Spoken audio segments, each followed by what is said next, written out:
రాష్ట్ర ప్రభుత్వం 2018 ఎన్నికల సందర్భంగా ఆర్యవైశ్య కార్పొరేషన్ ఏర్పాటు చేస్తామని ఇచ్చిన హామీని నిలబెట్టుకోవడంతో పాటు ఆర్యవైశ్య కార్పొరేషన్ను 5,000 కోట్లతో ఏర్పాటు చేసి పేద ఆర్యవైశ్యులను ఆదుకోవాలని అప్పర్ ట్రస్ట్ చైర్మన్ తలకొండపల్లి మండలం జెడ్పీటీసీ ఉప్పల వెంకటేష్, నాగర్ కర్నూలు జిల్లా ఆర్యవైశ్య మహాసభ అధ్యక్షులు బచ్చు రామకృష్ణలు డిమాండ్ చేశారు. కార్పొరేషన్ సాధనకు కల్వకుర్తిలో ఉద్యమం ఆరంభమైందన్నారు.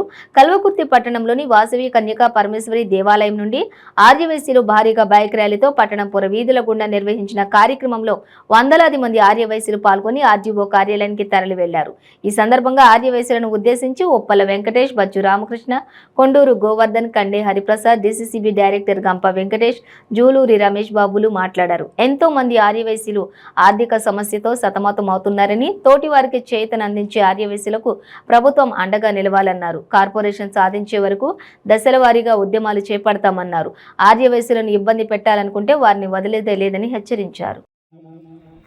కల్వకుర్తి మండలము, చారవండ మండలం, ఒంగూరు మండలం, వెల్దండ మండలం నుంచి వచ్చినటువంటి ఆర్యవైశ్యులందరికీ కూడా అదేవిధంగా ఆర్యవైశ్య కార్పొరేషన్ ను సాధించాలనేటువంటి కార్యక్రమానికి విధంగా తలకొండపల్లి జెడ్పీటీసీ సభ్యులు ఉప్పల వెంకటేశ్వర గారికి, అదేవిధంగా పిఎస్సిఎస్ చైర్మన్ ఆమందల్ వెంకటేష్ గారికి, అన్న వైస్ ఎంపీపీ గోవర్ధన్ గారికి, మండలాధ్యక్షులు, అదేవిధంగా కల్చర్ల గోపాల్ ఎంపీటీసీ గారికి, ఈ యొక్క అదేవిధంగా కల్వ మనోహర్ గారికి, రమేష్ బాబు గారికి, జగదీష్ టౌన్ ప్రెసిడెంట్ గారికి, ఈ యొక్క ఆర్యవైశ్య సదస్సు చైతన్య సదస్సు గతంలో నిర్వహించినటువంటి కృషి చేసినటువంటి రాజపల్లి శ్రీను శేఖర్ గారికి, మండలాల అధ్యక్షులు ఆంజనేయులు, సురేష్, శ్రీధరు, అంజయ, ఇంకా చాలా మంది పేర్లు చెప్పలేకపోతున్నాం.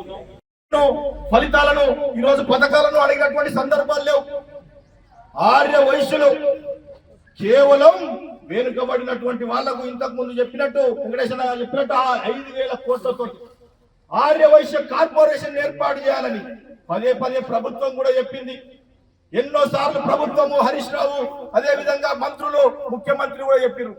ఆర్యవైశ్యులు ఈ యొక్క రాష్ట్రంలో గొప్ప కులంలో ఉండి ఓటింగ్ అప్పుడు గాని ఎప్పుడు గాని వాళ్ళ యొక్క హోదాను ప్రవర్తిస్తుంటూ ఓటుకు కూడా నోటుకు ఆశపడినటువంటి ఆర్యవైశ్యులు కేవలం కార్పొరేషన్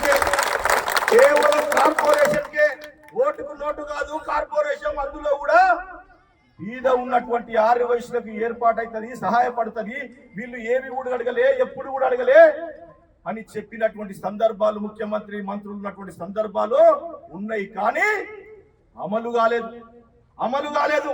ఈ రాష్ట్రంలో, ఈ దేశంలో వివిధ పార్టీలకు ఏ విధమైనటువంటి అనుబంధ సంస్థలు ఉన్నాయో, ఒక పార్టీకి చూస్తే యువ మోర్చలు ఉంటది, మహిళా విభాగం ఉంటది, సెల్స్ ఉంటాయి.